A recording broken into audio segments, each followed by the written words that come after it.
there guys, so for today's video I'm going to be showing you some of my favorite products for preschool age when it comes to homeschooling. You've heard me talk about before that I call ourselves structured unschoolers, so we don't take an actual summer break, but I know that many of you guys do more traditional homeschooling route, and so you guys are kind of about like a month plus into your homeschooling year this year. So I thought this would be a good time to share with you guys what my favorite preschool age products are. Okay, so first up is Unifix cubes. So if you watch our family vlog channel, you've seen these for a while. These, honestly, start pulling these bad boys out around like 18 months, 2 years of age. Because obviously they're most commonly used for counting. You can learn subtraction, addition, all kinds of things with these, but they're also great for learning pattern work. And that's one of my girls' favorite things to do with this. This is my 2.5-year-old's probably favorite homeschool item that we have, and she will play with them for a really long time. But I love, basically I'll create a pattern with it and then they will copy and make the pattern too, or we can do, you know, finish the pattern. There's all kinds of different things you can do. For really young, you can do color sorting, so like just doing all red, all green, all yellow, whatever it may be. But these are definitely a big hit in our house and a must-have item when it comes to homeschooling. Okay, so next up are the thing I get a lot of questions about, and they are these wooden boards right here. I love these. So this is from the Etsy shop from Jennifer. I will link her Etsy shop down below. Super sweet. She has tons of things. If money was no object, I would be buying like half of her store, and of course the object of trying to live a minimal life. I would be buying probably like half the things in her store. So this is the number board, and it comes with these little balls, not the case. I put the balls in here. So this side, as you can see, it has all the numbers and it has the spaces so they can learn to count with the balls. And on the opposite side, it has just the numbers. So each wooden board, tracing board like this, comes with a little wooden stylus so they can learn to trace with like an actual object that's like a pen or pencil.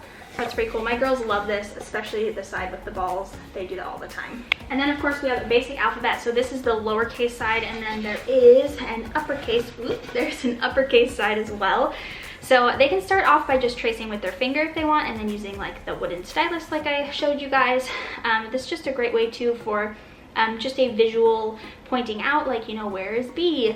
It has so many uses, and as like a minimalist family, I like having something that has multi-uses where they can learn to write with this, they can learn letter recognition with this, we can use this when we're learning letter sounds. So many different ways to use it, and I like that it has lowercase and uppercase. You can order just one or the other if you would prefer to. And then we have Revelin's name board. So this is obviously like a custom one that you can do on her shop, that you can have them make your child's name so they can learn to write their name. It's the same with the tracing inset. They can use their finger or the wooden stylus. But what I do love about this too is that it's also helped her to recognize her name written elsewhere, because she knows that this board is just her name written out. And so it makes it easier for her to recognize when she sees her name written on other things too. Okay, next are these phonics books, and they are by Lakeshore Learning. I've been loving these. You guys saw I showed them in my Lakeshore Learning haul that I did last year maybe, or beginning of this year, I'm not sure. These have been really fun. They're do-a-dot marker books, so you use the dot markers with them. I don't know a preschooler that doesn't love dot markers, and Rev loves these. So this one is the phonetic awareness. This is the alphabet one, and this is sight words. So sight words we haven't done too much in this one yet, but we've definitely been doing the alphabet, and we've been doing phonetic sounds with her. She loves them though, so here's kind of an example. So it'll say like, you know, make all the lowercase b's with red, and so they'll go in and they'll put the letters, and then they'll dot the color that they're supposed to. So super cute, really fun. There's a ton to do on the different pages. Okay, I'm gonna drag this bad boy over here. So you guys have seen me talk about my Schleich animals and my silks, play silks, but I'm just gonna talk a little more in depth about it this time. So this is something that I actually learned from my sister-in-law, and the girls love it. When we went on our like family vacation, and Rev was doing this with her cousins, and she just couldn't get enough of it, and I was like, okay, we need to do this with them. So basically, play silks and Schleich animals, or whatever kind of animals your family prefers. We really like the Schleich animals. I know Target has a cheaper version called Terra, I think that's how you say it. So we have just tons of these different ones here. And then we have 4 different play silks. So we have a blue one, a green one, a white one, and a yellow one. I got these from an Etsy shop. I'll link down below another one that has good reviews, but the original seller of these doesn't have an Etsy shop anymore, which is a bummer because she was super sweet to work with. But there's tons of other Etsy shops. I'll just link one down below that has some great reviews for you guys to check out. Amazon play silks tend to be like crazy expensive compared to Etsy sellers. So how we use these is we'll lay them out on the ground. So we started only with water and land animals, and they separate them. So you lay them out flat, and then they take the animals and they separate the land animals from the water animals. So Rev caught on really quick to the land and water ones though, so I wanted to make it a little bit more difficult, so I added in savanna animals and Arctic animals. So the way we do this is any animals that live in the Arctic, so even ocean Arctic animals like orcas, she puts here, and then any savanna animals like lions or giraffes, she puts here. And then any remaining water animals go here, any remaining land animals go here. And I always leave it out for them. They start this on their own. It's very rarely something that I myself have to be like, hey, let's do animal sorting. This is just something that they do for fun when they're just playing in here. Okay, so I have two kind of bonus things for you guys, and that is these messy mats are game changing.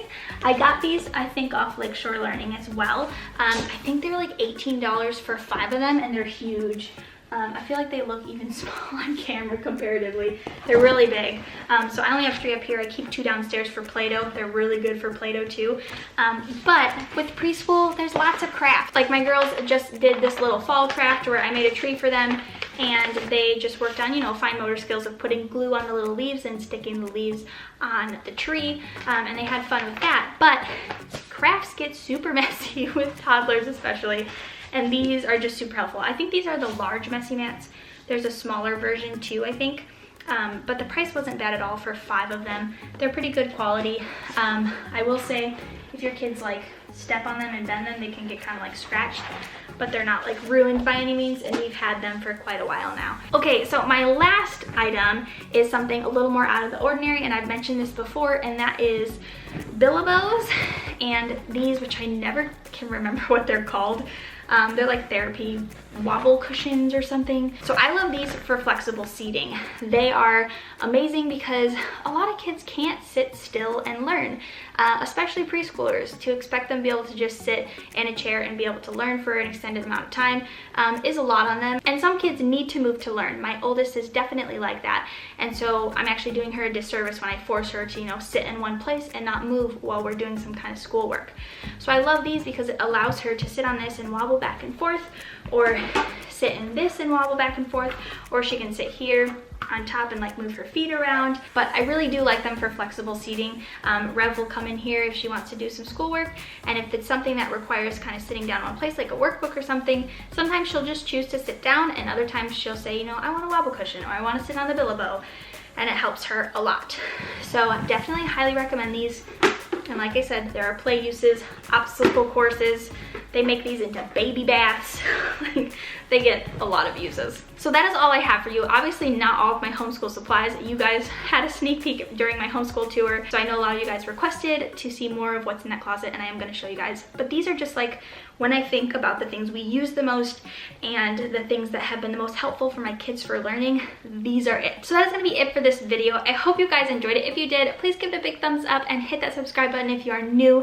And as always, I will see your wonderful faces next week. Bye.